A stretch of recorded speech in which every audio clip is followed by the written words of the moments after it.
Hello, ഇത് നിങ്ങൾക്ക് എല്ലാവർക്കും ഇഷ്ടമുള്ളൊരു മട്ടൺ കറി റെസിപ്പി ആയിട്ടാണ് ഞാൻ വന്നിരിക്കുന്നത്. അത് നന്നായി കഴുകി വെച്ച മട്ടൺ ഒരു പ്രഷർ കുക്കറിലേക്ക് മാറ്റുക. ഇതൊരു 6 തവണ കഴുകിയെടുത്തതാണ്. അതിലേക്ക് 3/4 ടീസ്പൂൺ കുരുമുളക് പൊടി, 1/4 ടീസ്പൂൺ മഞ്ഞൾപ്പൊടി, 2 ടീസ്പൂൺ മല്ലിപ്പൊടി നന്നായി കുമിച്ചെടുത്തത്, 3/4 ടീസ്പൂൺ മുളക് പൊടി. ഇത് നിങ്ങളുടെ എരിവിന് ആവശ്യത്തിന് ചേർക്കാവുന്നതാണ്. അതിനുശേഷം 3/4 ടീസ്പൂൺ ഗരം മസാലപ്പൊടി, ആവശ്യത്തിന് ഉപ്പ്, 1 കപ്പ് വെള്ളം ഇത്രയും ചേർത്ത് നന്നായി യോജിപ്പിച്ചതിന് ശേഷം 6 വിസിൽ വരുന്നതുവരെ ഈ മട്ടൺ നന്നായി വേവിച്ചെടുക്കാം. നിങ്ങളുടെ കയ്യിലിരിക്കുന്ന പ്രഷർ കുക്കറിൻ്റെ വേവ് അനുസരിച്ച് നിങ്ങളുടെ വിസിലിൽ മാറ്റം വരുത്താവുന്നതാണ്. ഇതിനുശേഷം ഞാനിവിടെ ഇതിന് വേണ്ട ഇൻഗ്രീഡിയൻസ് ഒക്കെ അരിഞ്ഞു വെച്ചിരിക്കുകയാണ്. ഒരു പാത്രം എടുക്കുക, കുറച്ച് വെളിച്ചെണ്ണ ചേർക്കുക, അതിനുശേഷം നമ്മൾ കടുകിട്ട് പൊടിച്ചെടുക്കുക. ഇതിലേക്ക് നമ്മൾ 2 ഏലക്ക, 1 ഗ്രാമ്പു, 1 പട്ട, കുറച്ച് ജീരകം ഇത്രയും ചേർത്ത് നന്നായി ഒന്ന് ചൂടാക്കി എടുക്കുക. അതിലേക്ക് വെളുത്തുള്ളി, ഇഞ്ചി, പച്ചമുളക്, 1 പച്ചമുളകാണ്, കുറച്ച് കറിവേപ്പില ഇത്രയും ഇട്ട് മൂപ്പിച്ചെടുക്കുക.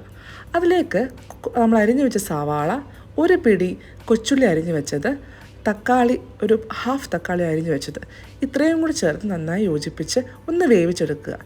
അതിലേക്ക് നമ്മൾ കുറച്ച് പൊടികളൂടെ ചേർക്കാവുന്നതാണ്. കുറച്ച് മല്ലിപ്പൊടി, കുറച്ച് മുളക് പൊടി, കുറച്ച് ഗരം മസാലപ്പൊടി, 1/4 ടീസ്പൂൺ മഞ്ഞൾപ്പൊടി ഇത്രയും ചേർത്ത് നന്നായിട്ട് അതൊന്ന് ചൂടാക്കിയെടുക്കുക.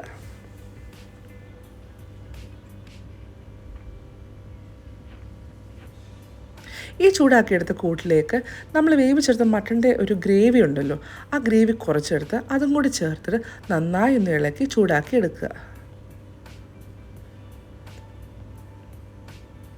ഇതൊന്ന് ചൂടായി കഴിയുമ്പോഴത്തേക്കും ബാക്കിയിരിക്കുന്ന മട്ടണും മട്ടൻ്റെ ഗ്രേവിയും കൂടി ചേർത്ത് നന്നായി ഒന്ന് യോജിപ്പിക്കുക.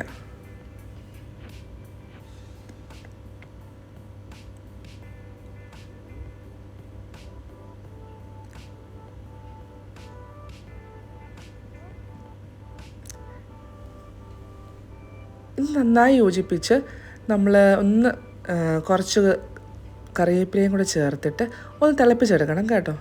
ഈ തിളപ്പിച്ചെടുത്ത് കഴിയുമ്പോഴത്തേക്കും നമ്മളൊരു സീക്രട്ട് ഇൻഗ്രീഡിയൻറ്റ് തയ്യാറാക്കാൻ പോവുകയാണ്.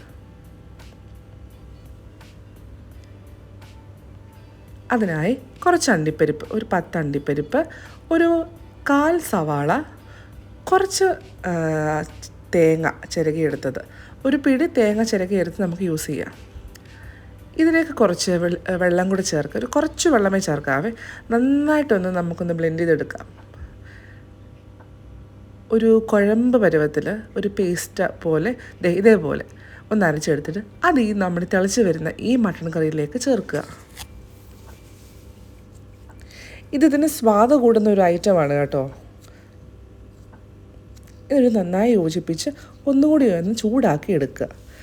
ഈ ചൂടാക്കി കഴിയുമ്പോഴത്തേനും മട്ടൺ കറി നമുക്ക് റെഡിയാകും. ഇത് നമുക്ക് ചോറിൻ്റെ കൂടെ കഴിക്കാവുന്നതാണ്. ചോറോ ചപ്പാത്തിയോ അല്ലെങ്കിൽ ബ്രെഡോ എന്തിൻ്റെ കൂടെ വേണമെങ്കിലും ഇത് പോകുന്നതാണ് കേട്ടോ. നല്ല ടേസ്റ്റാണ്. അപ്പോൾ നിങ്ങളിത് ട്രൈ ചെയ്ത് നോക്കുക. അടുത്ത വീഡിയോയിൽ കാണാം. ബൈ.